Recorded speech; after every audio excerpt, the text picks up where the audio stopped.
conducted the poll during the last 2 weeks in September, started September 14th, finished October 3rd, and covered over 4,000 Arab citizens of Morocco, Egypt, Saudi Arabia, Lebanon, Jordan, and the United Arab Emirates.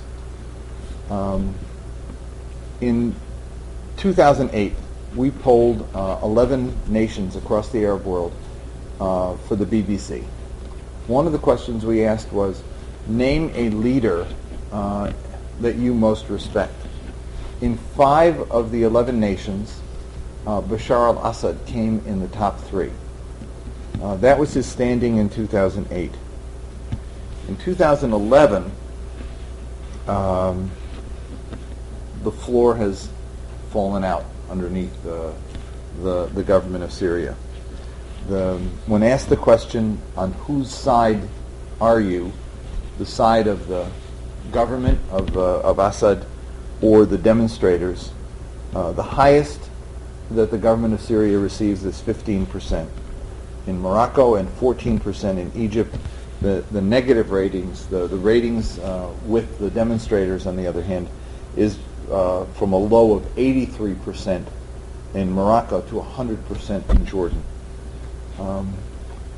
When we ask, can he still govern, the highest he gets is in the single digits.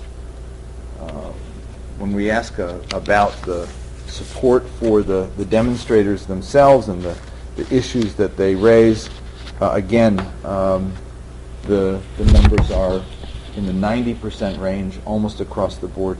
Even in Lebanon, the demonstrators have a 98% favorable rating as opposed to the government, which is supported by 1%.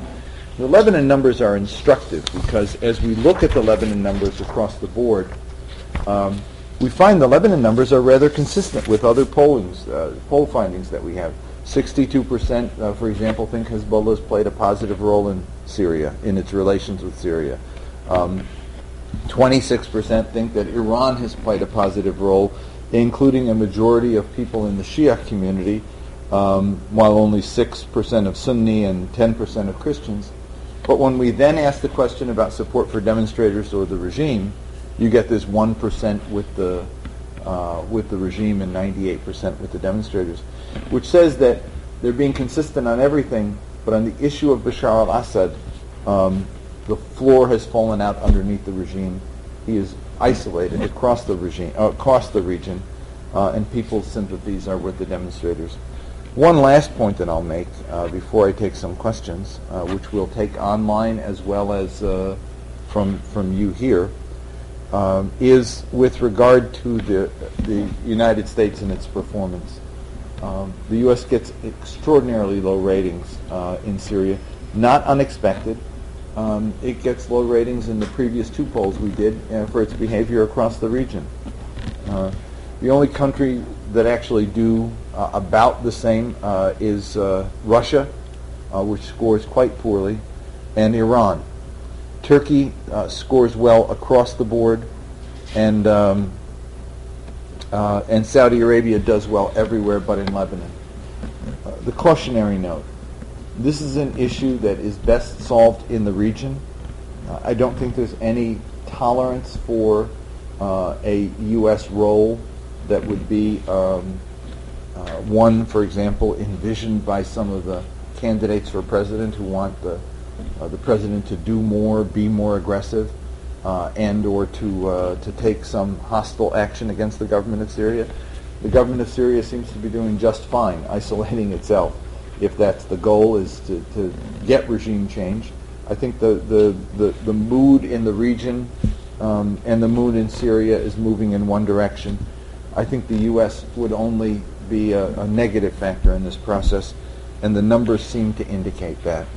So I'll stop there and take any questions that you might have.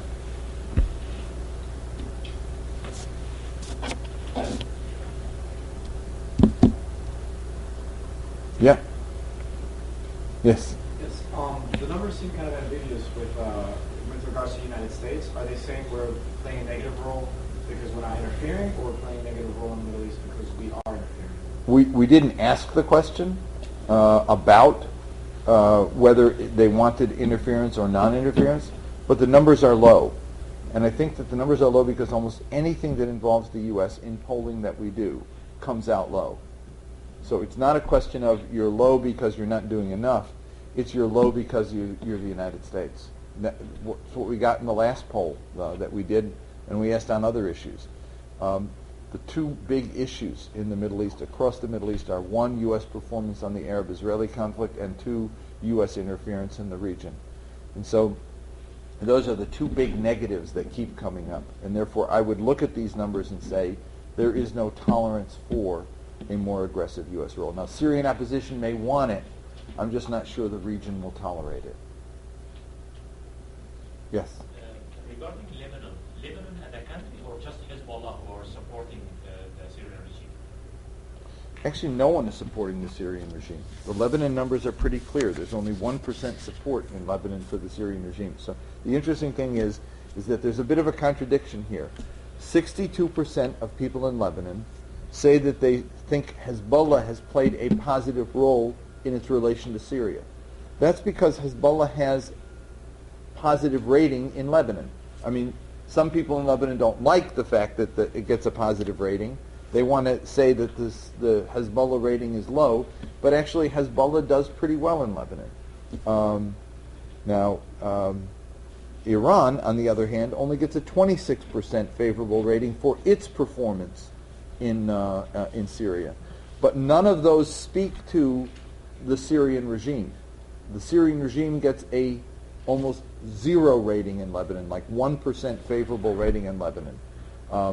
So even though Hezbollah is supporting the regime in Syria, it hasn't diminished yet their favorable rating in Lebanon, but it hasn't also helped the Syrian regime's rating in Lebanon either. So people on the one hand will say, yes, we think Hezbollah is playing a positive role, but no, we don't like the Syrian regime. I would think a warning to Hezbollah is the longer they persist, it may impact their favorable rating as well. It certainly has caused a diminishment in Iran's favorable rating in Lebanon, which in the last poll we did 3 months ago was much higher. This has dragged down Sunni numbers, dragged down Christian numbers, but it hasn't diminished Shia support for Iran. We've got a few questions coming in the email and live stream. First on Jordan, 20% figure. Yeah. A question about how rare that is in the Middle East. It's extraordinarily rare to get that kind of number. And like I said, whenever I get numbers like that, 99%, 98%, I always question the validity of those numbers. But in this case, I have to trust the numbers because all the other numbers in the rest of the poll we did come out as nuanced and as conflicted as one would expect in any society that you poll. But on this issue and this issue alone, what we got was a very negative rating about the Assad regime. And let me say that when the Arab League passed its resolution on Muammar Gaddafi, I thought, and I think many people thought, that that was a one-off proposition. Muammar Gaddafi had worked long and hard to make himself bizarre in the Arab world, to make himself unwanted in the Arab world. In fact, he declared himself not an Arab, but actually an African, and encouraged Libyan men to marry African women to make clear that they were no longer part of the Arab world. I mean, his bizarre behavior, his problematic policies, his support of terrorism, etc., made him an outcast. I could not imagine anyone else in short order making themselves an outcast in the Arab world.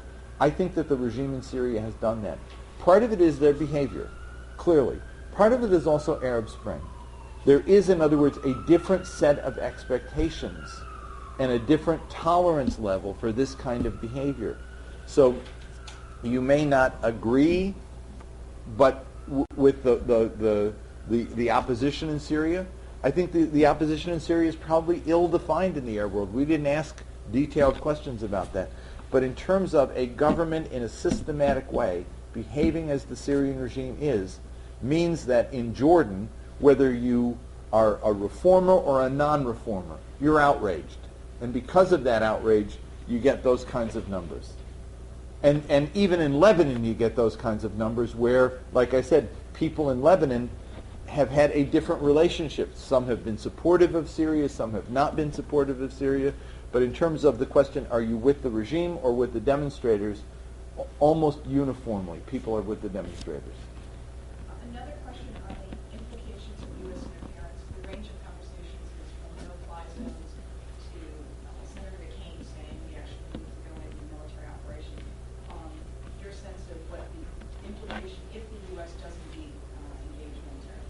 Thank God John McCain's not making those decisions. I think that to some degree, President Obama handled the Libya thing much better than one might have expected. In that, he said weeks, not days, not months, and that we were going to lead from behind. I don't think the region is interested in America leading from being in front right now. And clearly, on this issue of Syria, when you also have a 0 rating in Jordan, an 11% in Saudi Arabia, a 0% in Lebanon, people aren't really interested in America providing the leadership role. We're just beginning to extricate ourselves from the mess of Iraq. And people in the region see us as having created the mess in Iraq. Syria is host of almost 1 million refugees from Iraq, as is Jordan.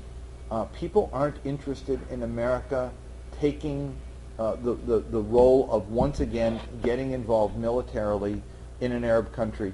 Libya, I think, in that regard, was the exception. It was almost as if we're fed up with him, do whatever you have to do. But in this case, I think that there's a difference, a big difference. And therefore, I think that the candidates who are proposing more direct military action have completely wrong. One more. After the violence in Libya, the way that it's all playing out, what do you worry about for Syria that way?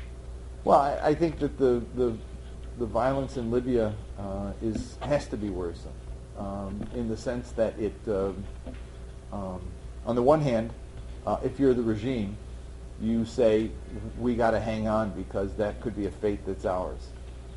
If you're Alawi, and you look at what's been happening with some of the mass executions of supporters of Gaddafi, you say, this is the fate that we expect. And so it only intensifies the conflict. I think for the world community, especially for those who supported the Libyan opposition, this has to be very worrisome. Worrisome in the sense that you have behaviors that are unacceptable and are not displaying a commitment to democracy or rule of law or justice, and it's got to be of concern. And so I think that the Syrian opposition is somewhat in the same situation, in that what control do they have? What organizational structure do they have? They can make pronouncements from different places, but can they control the aftermath situation? Or is the propaganda of the regime going to now be listened to, and that is that if it's not us, it's chaos, and it's more bloodshed in a rather brutal manner. So I think we have to take a look at this.